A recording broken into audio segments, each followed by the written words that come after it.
Lo que se está empezando a ver ahora mismo no es una simple promoción de televisión ni un avance cualquiera. Es el inicio de un conflicto que tiene todos los ingredientes para convertirse en uno de los temas más comentados durante días.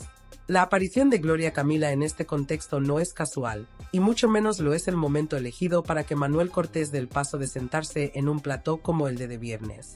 Todo encaja demasiado bien como para pensar que se trata de algo improvisado. De hecho, el pequeño adelanto que ya ha salido a la luz deja entrever por dónde van a ir los tiros, y no es precisamente por un camino tranquilo. Al contrario, apunta directamente a una historia cargada de tensión, reproches y, sobre todo, versiones enfrentadas que salpican también a Rocío Flores. Aquí no hay rodeos posibles. Lo que se ha insinuado tiene suficiente peso como para desmontar la imagen que hasta ahora se había construido públicamente. Y es que Manuel no ha soltado cualquier frase sin importancia, sino que ha dejado caer una escena muy concreta. Él en casa de Gloria, mientras ella, en otra habitación, hablaba por teléfono con Álvaro. Dicho así podría parecer algo cotidiano, pero el contexto lo cambia absolutamente todo. Porque si realmente no hubiera nada más detrás, esa información carecería de relevancia. Sin embargo, el simple hecho de mencionarlo ya introduce una sospecha evidente, una insinuación que no necesita ser explicada abiertamente para que el público la entienda. A partir de ahí, la narrativa empieza a tomar forma. No se trata solo de un recuerdo puntual, sino de una construcción mucho más amplia en la que se intenta posicionar a cada uno dentro de la historia.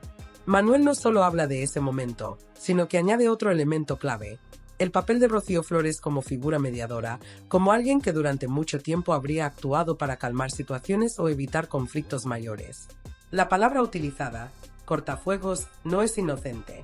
Tiene una carga simbólica importante, porque sugiere que había incendios que apagar, problemas que gestionar y dinámicas internas que no eran tan limpias como se podía pensar desde fuera. Sin embargo, cuando se analiza con calma, esa misma expresión también puede interpretarse desde otro ángulo completamente distinto. No necesariamente implica manipulación o utilización, sino que puede reflejar algo mucho más común en cualquier entorno familiar: el apoyo mutuo, el estar presente cuando alguien atraviesa un momento complicado. Es decir, lo que para uno puede ser una estrategia, para otro puede ser simplemente lealtad. Mientras tanto, Gloria Camila no se queda en silencio. Su reacción no es tanto de enfado inmediato como de incredulidad, especialmente al ver quién está protagonizando este giro. Porque si hay algo que le sorprende, según deja entrever, no es tanto el contenido, sino el hecho de que sea Manuel quien lo exponga públicamente. Y aquí entra en juego un factor clave: la imagen que él mismo había proyectado hasta ahora. Durante mucho tiempo se había presentado como alguien discreto, con principios firmes, incluso llegando a afirmar que jamás hablaría de su vida privada en televisión. Esa postura, casi moral, es la que ahora se pone en entredicho. El cambio de actitud resulta demasiado evidente como para ignorarlo. Pasar de rechazar este tipo de exposición a sentarse en un plató para contar detalles íntimos no es un matiz menor. Y ahí es donde Gloria encuentra la contradicción más grande.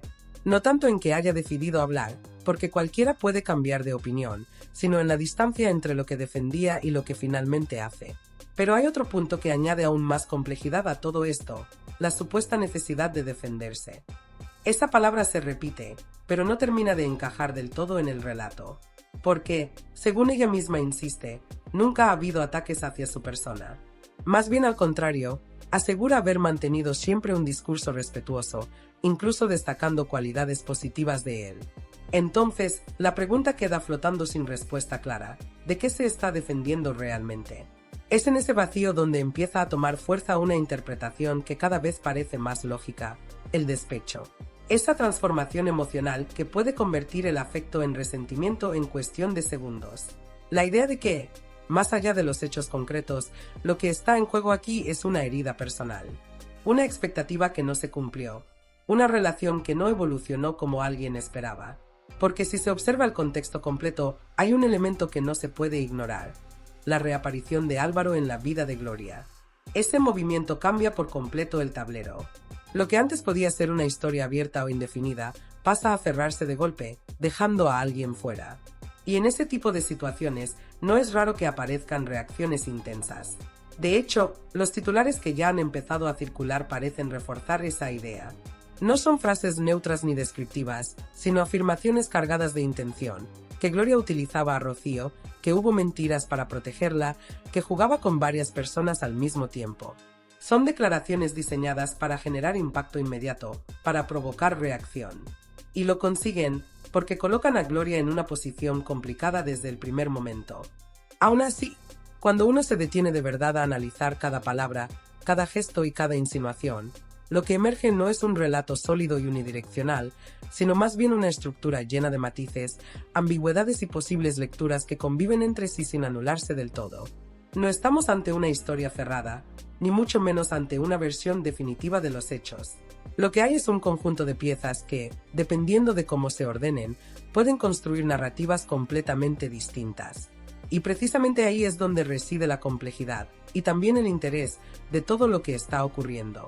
Tomemos como punto de partida esa afirmación que ha generado tanto revuelo. Manuel reconociendo que en algún momento llegó a mentir a Álvaro. A simple vista, podría parecer una confesión contundente, casi definitiva. Sin embargo, en cuanto se profundiza mínimamente, esa misma frase se abre en múltiples direcciones. Hay quienes interpretan ese gesto como la prueba más clara de que existía una situación irregular, algo que debía mantenerse oculto porque, de salir a la luz, podía provocar un conflicto mayor. Desde esta perspectiva, la mentira no sería un acto aislado, sino un síntoma de una dinámica más amplia, donde las relaciones se cruzaban de forma poco transparente y donde cada persona jugaba un papel dentro de una especie de equilibrio inestable. Pero esa no es la única forma de entenderlo. Existe otra lectura que desmonta por completo esa idea de ocultación estructurada, y es la que plantea que, en realidad, no había ningún compromiso formal que obligara a Gloria a rendir cuentas a nadie. Bajo ese enfoque, ella estaría actuando dentro de un marco de libertad total, sin ataduras, sin acuerdos previos y, por tanto, sin la necesidad de justificar sus decisiones personales. Si esto fuera así, la intervención de Manuel perdería gran parte de su carga dramática y pasaría a interpretarse como un gesto puntual, quizá innecesario, quizá incluso exagerado, pero no como la evidencia de una traición o de un engaño deliberado. Lo verdaderamente significativo es la distancia abismal que existe entre ambas interpretaciones. Porque no se trata de matices menores, sino de dos formas completamente distintas de entender una misma situación. En una, hay ocultación, conflicto y posible deslealtad. En la otra, hay libertad, decisiones individuales y ausencia de compromiso. Y lo más desconcertante de todo es que, con la información disponible hasta ahora, ninguna de las dos puede confirmarse plenamente ni descartarse por completo. Esa falta de certeza es, en sí misma, el motor que mantiene viva la polémica. Mientras tanto, en paralelo a esta ambigüedad narrativa, hay un aspecto que sí parece bastante claro y que no deja lugar a demasiadas dudas. El protagonismo dentro de toda esta historia no está repartido de forma equitativa.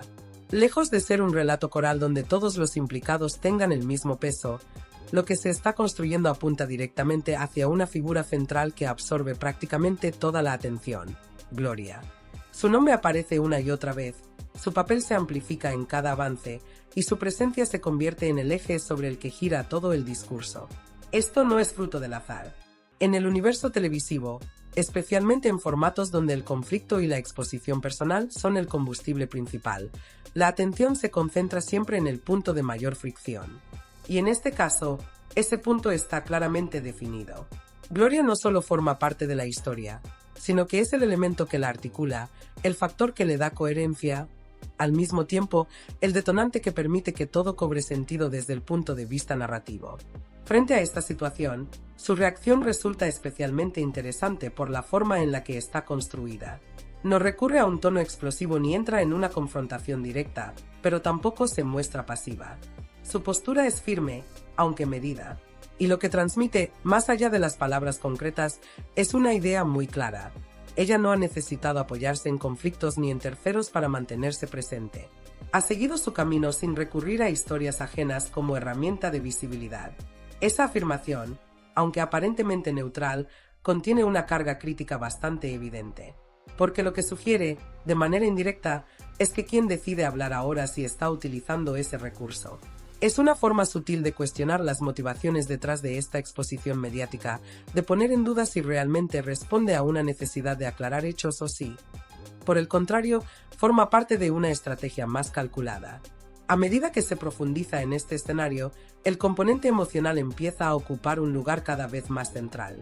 Lo que en un primer momento podía parecer un simple cruce de versiones, empieza a revelar capas mucho más profundas relacionadas con las expectativas, las percepciones y las experiencias personales de cada uno de los implicados.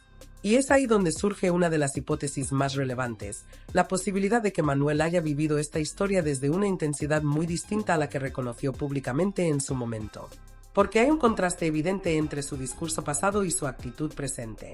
En su día, restó importancia a la relación, negó que hubiera algo serio, dejó claro que no existía un vínculo formal. Sin embargo, ahora su posicionamiento parece responder a alguien que sí tenía una implicación emocional mayor, alguien que quizá esperaba algo diferente, algo que finalmente no ocurrió. Esa contradicción es la que lleva a muchos a pensar que, más allá de los hechos objetivos, lo que estamos viendo es una reacción emocional. Y esa reacción, según esta lectura, estaría marcada por varios elementos: decepción, orgullo herido, sensación de haber sido desplazado o incluso la necesidad de reivindicar su propia versión de la historia. No se trataría únicamente de contar lo que pasó, sino de recuperar el control del relato, de redefinir los roles y de posicionarse de una manera más favorable ante la opinión pública. A todo esto se añade un factor que incrementa todavía más la tensión: la posibilidad de que lo que se cuente no sea más que una parte de una historia mucho más amplia. Cuando alguien decide exponer aspectos de su vida privada en un contexto público, se genera automáticamente una expectativa de transparencia total. El público no suele conformarse con fragmentos aislados, espera una visión completa, coherente, sin omisiones evidentes. Y ahí es donde aparece una especie de advertencia implícita. Porque si se abre esa puerta, si se empiezan a poner sobre la mesa determinados episodios, lo más probable es que surjan nuevas versiones, nuevas respuestas y nuevos datos que completen, o incluso contradigan, lo expuesto inicialmente. Es un terreno delicado, donde cada paso puede desencadenar consecuencias difíciles de prever. Por todo ello, lo que está a punto de producirse no puede entenderse como una simple entrevista ni como una aparición más dentro del circuito televisivo. Se trata, en realidad, de un enfrentamiento indirecto, de una reconstrucción pública de una historia que hasta ahora se había mantenido en un plano difuso, casi ambiguo. Cada palabra será analizada, cada matiz será interpretado, cada silencio tendrá un significado. Y en medio de todo este entramado, hay una sensación que se impone con fuerza. Esto no va únicamente de aclarar unos hechos concretos. Hay algo más profundo en juego. Algo que tiene que ver con emociones no resueltas, con expectativas que no llegaron a cumplirse y con vínculos que, de una forma u otra, siguen generando tensión. Por eso, la gran pregunta no solo sigue presente, sino que adquiere aún más relevancia a medida que se desvela más información. Ya no se trata únicamente de qué se va a decir, sino de por qué se dice ahora y desde qué lugar emocional se hace. Y es precisamente en ese punto donde surge la duda que lo envuelve todo, la que da sentido a cada movimiento y a cada declaración. Lo que estamos a punto de ver responde realmente a una necesidad de explicarse, o es, en el fondo, el inicio de una venganza cuidadosamente construida, pensada y ejecutada con precisión.